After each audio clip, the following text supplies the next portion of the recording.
নমস্কার বন্ধুরা, এই দিনটি ছিল 28শে জুলাই, আমার কুটুসবুড়ির প্রথম জন্মদিন।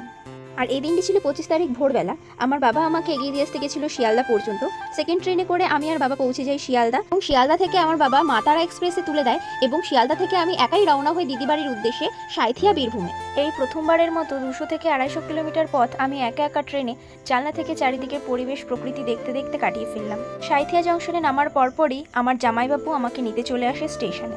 আমার এত দূর থেকে আসা একটা ছোট্ট মানুষের জন্য, সে হলো আমার এই ছোট্ট কুটুস বুড়িটা। ওর জন্যই আমি এত দূর থেকে সকাল সকাল চলে এসেছি। এদিকে আমার দিদির মেয়ে আমার দিকে তাকিয়ে মনে মনে নিশ্চয়ই ভাবছে, এই মাসি এত সকালে এলো কোত্থেকে। সেই দিনটা বিশ্রাম নিয়ে আমরা পরের দিন ভোর ভোর বেরিয়ে গেছিলাম তারাপীঠে মায়ের পুজো দেওয়ার উদ্দেশ্যে। এই ভীষণ গরমের মধ্যে 2-2.5 ঘন্টা ভীষণ লম্বা লাইন টেনে আমরা মন্দিরে মায়ের পুজো দিয়ে সুষ্ঠুভাবে সারাদিনটা ভালোভাবে কাটিয়ে বেরোলাম।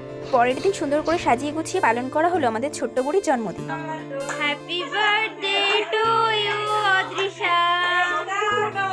এই কয়েকটা দিন খুব সুন্দর মতো কাটিয়ে ওদের টাটা বলে আমরা বেরিয়ে পড়ি বাড়ি ফেরার উদ্দেশ্যে। একটা নতুন জায়গায় নতুন পরিবেশ দেখতে দেখতে আমরা পৌঁছে যাই স্টেশনে। এদিকে জামাইবাবু আমাকে আর কাকুকে দিতে আসে স্টেশনে। তারপর শুরু হলো আমাদের আবার এক লম্বা ট্রেন জার্নি বাড়ি ফেরার উদ্দেশ্যে।